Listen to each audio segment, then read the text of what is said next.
Hi, I hope you guys are having a great summer so far. I wanted to take a couple minutes to send you this video to let you know that we are expecting some significant changes to Medicare for 2025. The biggest change is going to be regarding the Part D prescription drug coverage that you guys currently get through your standalone prescription drug plan that you have in addition to your Medicare supplement plan. Due to the Inflation Reduction Act, we're expecting some significant changes towards these prescription drug plans. So one of the biggest changes for next year is that you are going to have a $2,000 maximum to what you could owe for your prescription drugs. So for this year and all previous years, you've had limits and stages to your prescription drug coverage. There was one called the coverage gap or the donut hole. The good news is that that is going away. If you're somebody who doesn't know what the coverage gap or donut hole is, you don't hit it, but those of you that did hit the coverage gap or donut hole, you knew it because your prescription drug costs got significantly more expensive when that happened. The good news is that that is going away for 2025. So those of you that have expensive prescription drugs, I expect you to save money on your prescriptions for next year. So again, it's a really good benefit for people who have high cost, high dollar prescriptions to now have a $2,000 max, which is something you never had before. However, because the insurance companies are now going to have to start paying more towards your prescriptions, it's going to cost them more for you to have a $2,000 max. We are expecting them to offset some of the costs in other areas. For you guys on your standalone prescription drug plan, we're expecting premiums to rise for that for 2025. We're expecting them to rise pretty significantly. I don't know exactly what that looks like. I will not know until October 1st on what the plan premiums are going to be for next year, but we do expect them to be higher. We're expecting maybe some higher deductibles. We're expecting some higher co-payments for prescriptions. And then the insurance companies, they may start taking some prescriptions off of the formulary to where maybe it was covered previously, but it's no longer going to be covered for 2025. So I just wanted to let you guys know that we are keeping an eye on it. We are expecting the prescription drug plans to cost more for next year.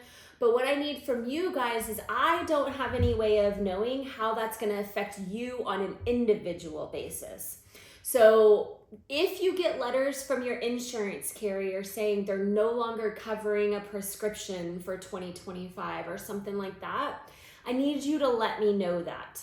We can look at other prescription drug plans to see if maybe we can get the drugs covered better for you. But I'm not expecting this to just affect one insurance carrier. It's going to be everybody across the board. So just be prepared for that. Also, with Medicare supplement plans, their premiums generally rise every year, but this year we had record rate increases on supplement plans. It was about 10 to 12% increase for supplements. So that being said, supplement plans with prescription drug coverage is getting more expensive as time has gone on. Many of you guys, when I first met with you, it was very clear that you wanted a supplement plan, you preferred the supplement plan, and if that's the case still, if you're happy with your coverage and the premiums that you're paying, then I recommend we just keep you where you're at and you stay put. But a lot of you, when I first met with you, it was kind of a toss-up between going on supplement plan or Medicare Advantage plan. And so if you're one of those people that were kind of up in the air about which direction to go, or if you're getting to the point where these premiums are a financial burden, or you're just not getting your money's worth out of a supplement plan in your prescription drug plan, we may want to look at Medicare Advantage for you in 2025. So if you need a refresher on the difference between Medicare Supplement and Medicare Advantage and what are the differences between the two, I've also included my Medicare Basics video on this email, so you could refer to that.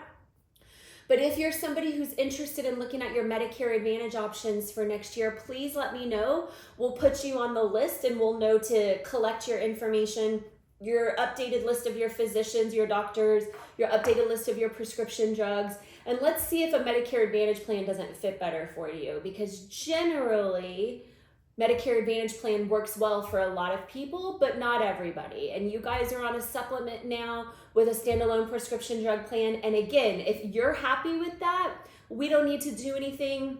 You'll carry over into 2025. As we get closer, come October 1, I'll know better what the Part D prescription plans look like for next year. We may need to change your Part D drug plan, especially if they've made adjustments to your prescriptions on their formulary. But again, if you are interested in looking into your Medicare Advantage options for 2025, let me know. We'll add you to the list. And if you have any questions from now until then, let me know and I will talk to you soon. Have a good day. Thanks.